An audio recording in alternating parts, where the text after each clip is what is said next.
అప్పుల బాధలు వెంటాడుతున్నాయా? అయితే 6 JVR వారి జాతిరత్నాలు ధరించండి.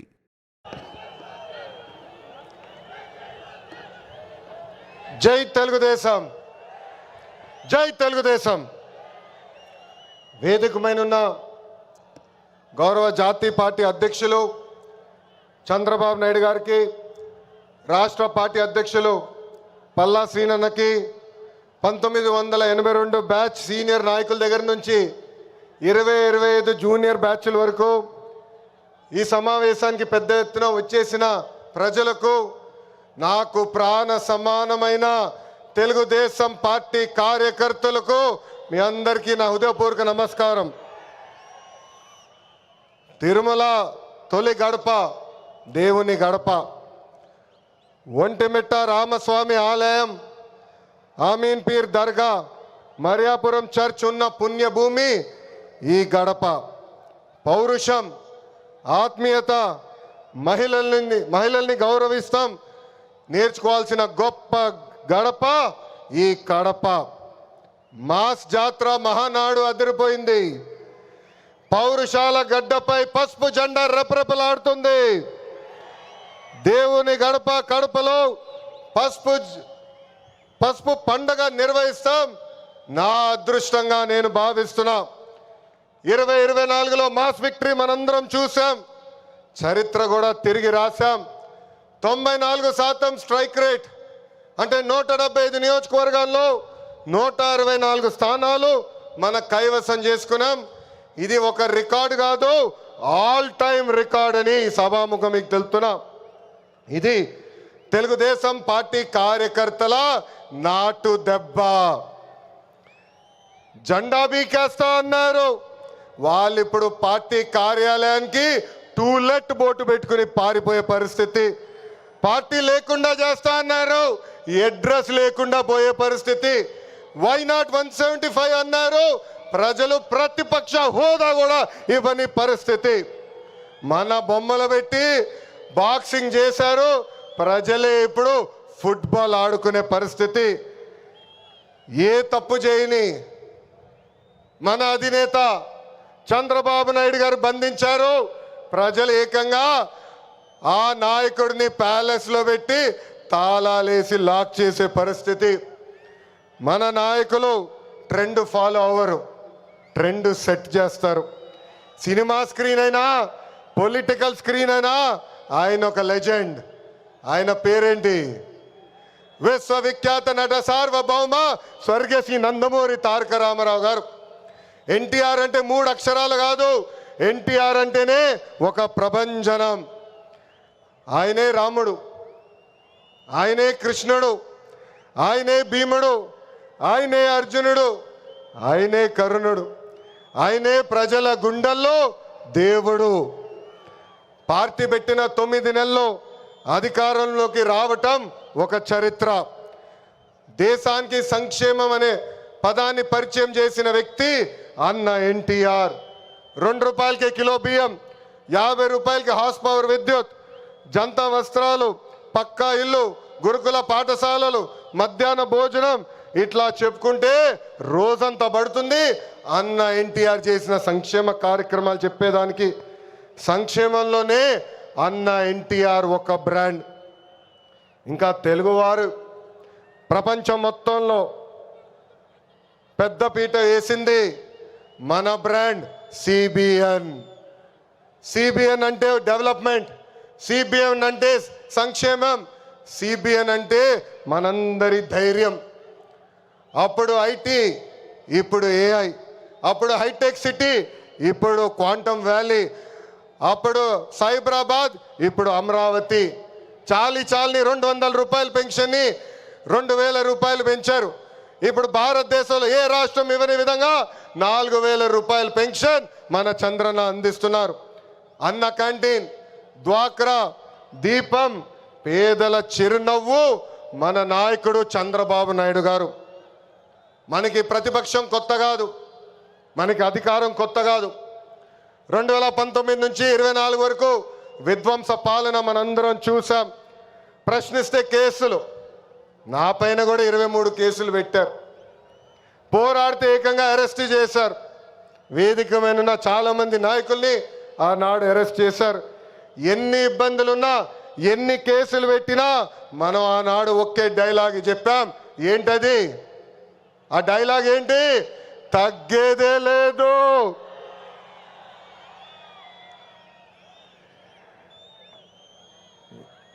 మనందరం చూసాం, ప్రత్యర్థులు దాడి చేసిన, తొడగొట్టి మీసం మిలేసిన అంజిరెడ్డి తాతనే మనందరికీ దమ్ము. కత్తితో దాడి చేసి తల నుండి రక్తం కారుతున్నా ఏకంగా పోలింగ్ బూత్లో కూర్చుని చివరి ఈవీఎం సీల్ పడే వరకు పోరాడిన మన అక్క మంజుల గారే మన ధైర్యం. కత్తి మెడపై పెట్టి వాళ్ళ నాయకుడికి ఒక్కసారి జై కొట్టమంటే జై చంద్రబాబు నాయుడు, జై తెలుగుదేశం అని ప్రాణాలు కోల్పోయిన తోట చంద్రయ్య మనందరికీ స్ఫూర్తి. వేదికమైన ఉన్నారు. పార్టీ కోసం పోరాడి ఆనాటి పాలకులు వ్యతిరేకంగా మాట్లాడినందుకు ఆయన కన్ను పొడిచి కంటి చూపు పోయినా జై తెలుగుదేశం మన గాంధీ గారే ఈరోజు మనందరి సత్తా. విధ్వంస పాలనలో రాష్ట్రం తీవ్రంగా నష్టపోయింది. ఆంధ్రప్రదేశ్ను ఏకంగా అప్పుల ప్రదేశ్గా మార్చేసింది గత ప్రభుత్వం. ఒక్క కొత్త కంపెనీ తీసుకురాకపోగా ఉన్న కంపెనీల్ని పక్క రాష్ట్రానికి తరిమేసే పరిస్థితి మనందరం చూసాం. 1000 రూపాయలు పెంచేదానికి 5 సంవత్సరాలు వాళ్ళు తీసుకున్నారు. ఏకంగా జే బ్రాండ్ లిక్కర్తో విషం కంటే ప్రమాదమైన మద్యం అందించి 30,000 మందిని చంపి 1,000 కోట్ల రూపాయలు ధనాన్ని లూటీ చేశారు. అందుకే రాష్ట్రాన్ని కాపాడుకునే దానికే కూటమి ఏర్పడింది. ప్రజల కోసం గౌరవ ప్రధానమంత్రి నరేంద్ర మోడీ గారు, మన చంద్రన్న జనసేన అధినేత, నాకు అన్న సమానమైన పవనన్న, అందరూ అజెండాలు పక్కన పెట్టుకొని పని చేశారు. ప్రజలు మన్ని ఆశీర్వదించారు, కూటమిని ఆశీర్వదించారు. ప్రజాప్రభుత్వం ఈరోజు ఏర్పడింది. ఎన్ని ఆర్థిక ఇబ్బందులున్నా ఇచ్చిన ప్రతి హామీ కూటమి ప్రభుత్వం నిలబెట్టుకుంటూ ముందరికెళ్తుంది. దేశంలో ఏ రాష్ట్రంలో ఇవ్వని విధంగా వృద్ధులకి 4,000 రూపాయలు, వికలాంగులకి 6,000 రూపాయలు, ఏకంగా బెడ్కి పరిమితం అవుతే 15,000 రూపాయలు ప్రతి నెల పెన్షన్ ఇచ్చి ఆదుకుంటుంది కూటమి ప్రభుత్వం. దీపం పథకం కింద ప్రతి ఏటా ఉచితంగా 3 గ్యాస్ సిలిండర్లు కూడా మన ప్రభుత్వం అందజేస్తుంది. ఇంకా అన్న క్యాంటీన్లు కూడా తిరిగి ప్రారంభించాం. ఇంకా జూన్ మాసంలోనే తల్లికి వందనం కూడా మన ప్రభుత్వం ఇవ్వబోతుంది. అన్నదాత సుఖీభవ త్వరలో అమలు చేస్తున్నాం. ఆగస్ట్ 15 నుంచి మా అక్క చెల్లెలు, పెద్దమ్మ, చిన్నమ్మలు ఆర్టీసీ బస్సులో ఉచితంగా కూడా ప్రయాణించే హక్కు మన ప్రభుత్వం కల్పించబోతుంది. ఇంకా 16,347 పోస్టులతో మెగా డిఎస్సి మనం ప్రకటించుకున్నాం. జూన్ మాసంలో ఎగ్జామ్స్ నిర్వహించి ఏకంగా వచ్చే అకాడమిక్ ఇయర్కి ఉపాధ్యాయుల్ని కూడా పొజిషన్ చేస్తాం. పోయిన ఎన్నికల్లో ప్రభుత్వ ఉద్యోగస్తులందరూ కూటమి ప్రభుత్వానికి సహకరించారు. ప్రతి నెల 1వ తారీఖు నాడు వాళ్ళ జీతాలు ప్రభుత్వం చెల్లిస్తుంది. వాళ్ళకి అనేక సమస్యలు ఉన్నాయి. ఆ సమస్యలన్నీ కూడా ఒక పద్ధతి ప్రకారం కూటమి ప్రభుత్వం పరిష్కరిస్తుందని ఈ సభాముఖం వాళ్ళందరికీ తెలుపుతున్నాం. అభివృద్ధి వికేంద్రీకరణ అనేది మన ఎజెండా. మిషన్ రాయలసీమ అన్నాడు నేను ప్రకటించా. ఆ మిషన్ రాయలసీమ అమలు చేసడానికి ఈరోజు మన ప్రభుత్వం పనిచేస్తుంది. రాయలసీమను ఒక automotive, electronics, renewable energy, horticulture హబ్గా తీర్చిదిద్దుతున్నాము. ప్రకాశం జిల్లాలో రిలయన్స్ సిబిజీ ప్లాంట్స్ ఏర్పాటు చేస్తున్నాం. ఉభయ గోదావరి జిల్లాలో పెద్ద ఎత్తున ఆక్వాని ప్రోత్సహిస్తున్నాం. ఏకంగా ఉత్తరాంధ్రలో ఐటీ, ఫార్మా, మెడికల్ ఎక్విప్మెంట్ తయారీ, ఏకంగా భారతదేశంలోనే అతిపెద్ద స్టీల్ ప్లాంట్ ఆసిలర్ మిత్తల్ ప్లాంట్ కూడా మనం తీసుకొస్తాం జరిగింది. గడిచిన 11 నెలల్లో 8.5 లక్షల కోట్ల విలువైన పెట్టుబడి, తద్వారా 6 లక్షల మందికి ఉద్యోగాలు కల్పించే దిశగా మన ప్రభుత్వం ఒప్పందాలు కుదుర్చుకుంది.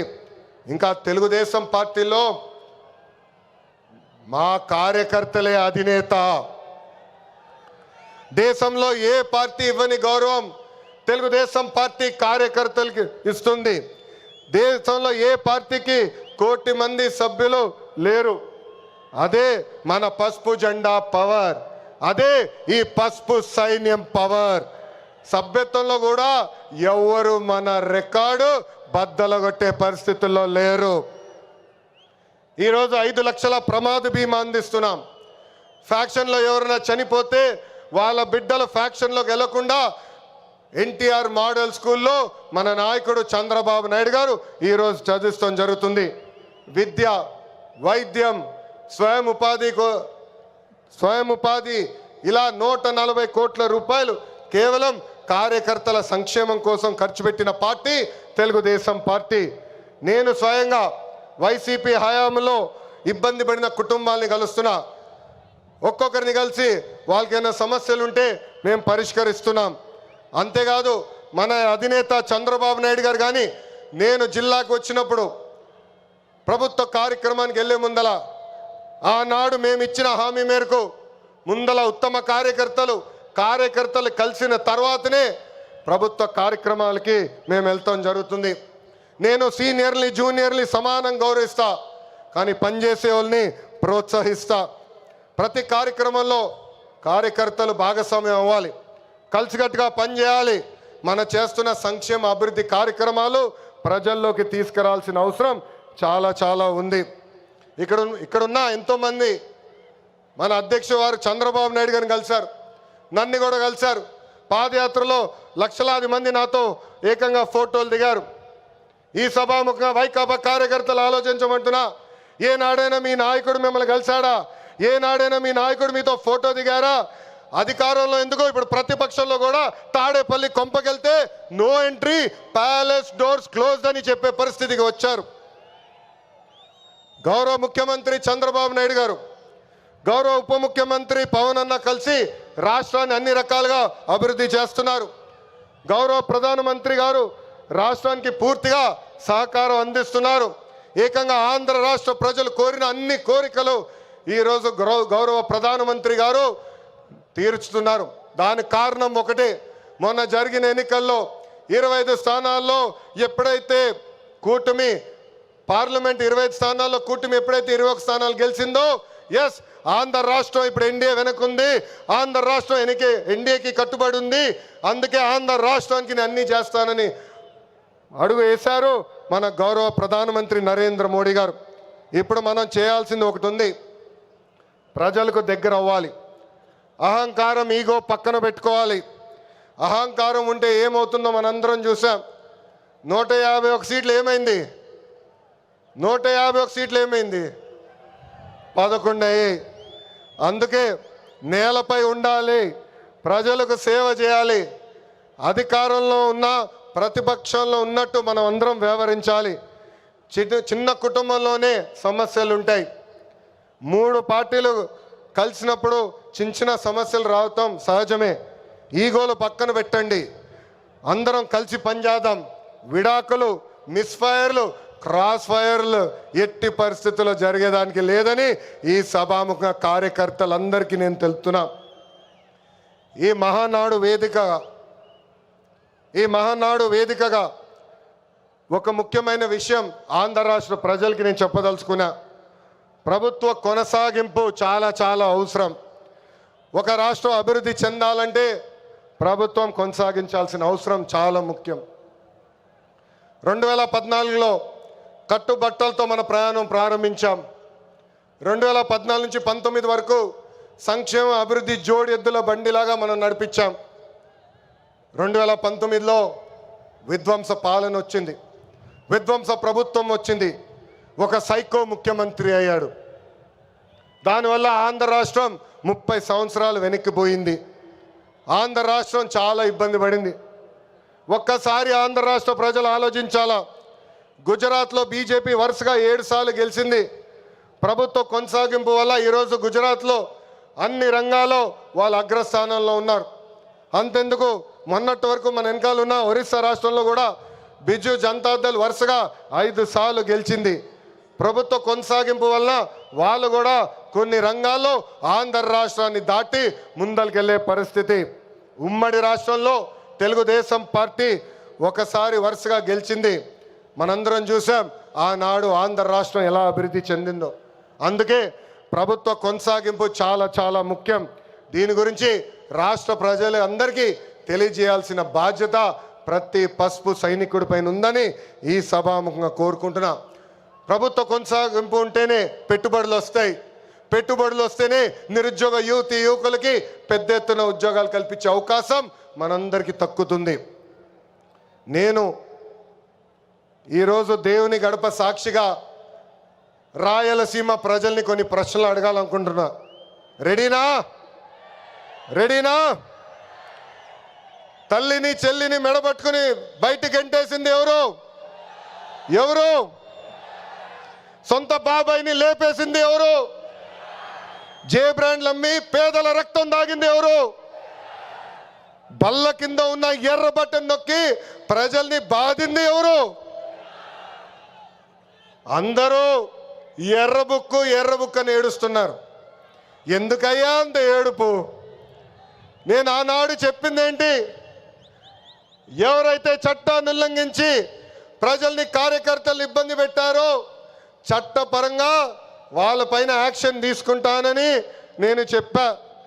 ఈరోజు ఎర్ర బుక్కు కాదు కదా, ఎర్ర రంగు చూస్తేనే వణికిపోయే పరిస్థితి వస్తుంది. ఎర్ర బుక్ అంటే ఒకడికి గుండుపోటు వచ్చింది. ఎర్ర బుక్ అంటేనే ఒకడు బాత్రూంలో కాలు జారి చెయ్యి ఎర్రగొట్టుకున్నాడు. ఇంకొకడు ఏమయ్యాడో మీ అందరికి తెలుసు. అర్థమైందా రాజా? అర్థమైందా రాజా? సమాజమే దేవాలయం, ప్రజలే దేవుళ్ళు అన్నారు అన్న ఎన్టీఆర్. అందుకే మనం 6 శాసనాలు ప్రకటించాం. తెలుగు జాతి విశ్వఖ్యాతి, స్త్రీ శక్తి, యువగలం, పేదల సేవల్లో సోషల్ రీఇంజనీరింగ్, అన్నదాతకు అండగా కార్యకర్తలే అధినేత. పాలిట్ బ్యూరో సభ్యుల దగ్గర నుంచి, వేదికమైన పెద్దల దగ్గర నుంచి, ఇక్కడున్న కార్యకర్తల వరకు ఈ 6 శాసనాలు మన శ్వాసగా బతకాలని ఈ సభాముఖంగా మిమ్మల్ని అందరినీ కోరుకుంటూ, మనకి ప్రజలు ముఖ్యం, వాళ్ళ ఆనందం వాళ్ళ సంతోషం ముఖ్యం. అహర్నిశలు కష్టపడాలా, వాళ్ళకి అందుబాటులో ఉండాలా. తిరిగి 2029లో మళ్ళీ కూటమి ప్రభుత్వాన్ని గెలిపించాలని ఈ సభాముఖంగా కార్యకర్తలందరూ తెలుపుకుంటూ, ఎప్పుడు మా ఇంటి తలుపు మీకోసం తెరుచుంటాయి. నేను మొన్నే చెప్పా, గ్రామ పార్టీలో ఏమైనా సమస్య ఉంటే మండల్ పార్టీని కలవాలి, మండల్ పార్టీలో సమస్య ఉంటే నియోజకవర్గ కమిటీని కలవాలి, వాళ్ళకి సమస్య ఉంటే ఏకంగా జిల్లా కమిటీ కలవాలి. వాళ్ళకు కూడా సమస్య పరిష్కారం కాకపోతే ఎప్పుడు నవ్వుతున్న మన అధ్యక్షుల వారు పల్లా శ్రీనివాస్ గారిని కలవాలి. ఆయన వల్ల కూడా అయిపోతే మీ లోకేష్ మీకు అండగా నిలబడతారు.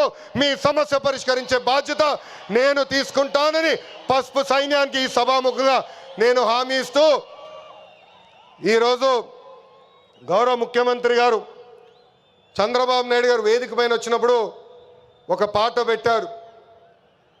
ఆ క్షణంలో నాకు చాలా బాధ వేసింది. ఎందుకంటే ఆ పాట వినిన తర్వాత గౌరవ ముఖ్యమంత్రి గారిని నేను రాజమండ్రి జైల్లో మొదటిసారి కలిసిన సంఘటన గుర్తొచ్చింది. చాలా బాధ వేసింది. ప్రజల కోసం ఆయన జీవితం ఆల్మోస్ట్ పోయింది. అక్టోబర్లో 2003 బాంబ్ బ్లాస్ట్లో నక్సలైట్లు ఆయన పైన దాడి చేశారు. నాడు నేడు ఎప్పుడు ఆయన ప్రజల గురించి, ప్రజల భవిష్యత్తు గురించి ఆలోచించే వ్యక్తి. అలాంటి వ్యక్తికి ఎందుకు దేవుడు ఆనాడు ఈ పరీక్ష ఇచ్చాడా అనుకున్నా. ఇప్పుడు అర్థమైంది. తెలుగు ప్రజలు తిరిగి చంద్రబాబు నాయుడు గారు వెనక నిలబడేదానికి దేవుడు మనందరికీ ఒక పరీక్ష పెట్టాడు. ఆ పరీక్ష జయించాను. అందుకే ఈ రాయలసీమ గడ్డ తెలుగుదేశం పార్టీ అడ్డ అని తెలుపుకుంటూ, నాకు ఇంత అద్భుతమైన అవకాశం ఇచ్చిన ఈ పసుపు సైన్యానికి పేరు పేరున నా హృదయపూర్వక ధన్యవాదాలు తెలుపుకుంటూ మీ అందరి దగ్గర నుంచి సెలవు తీసుకుంటున్నా. జోహార్ అన్న ఎన్టీఆర్, జోహార్ అన్న ఎన్టీఆర్. చంద్రబాబు నాయుడు గారి నాయకత్వం, చంద్రబాబు నాయుడు గారి నాయకత్వం. వందే వందే, జై హింద్.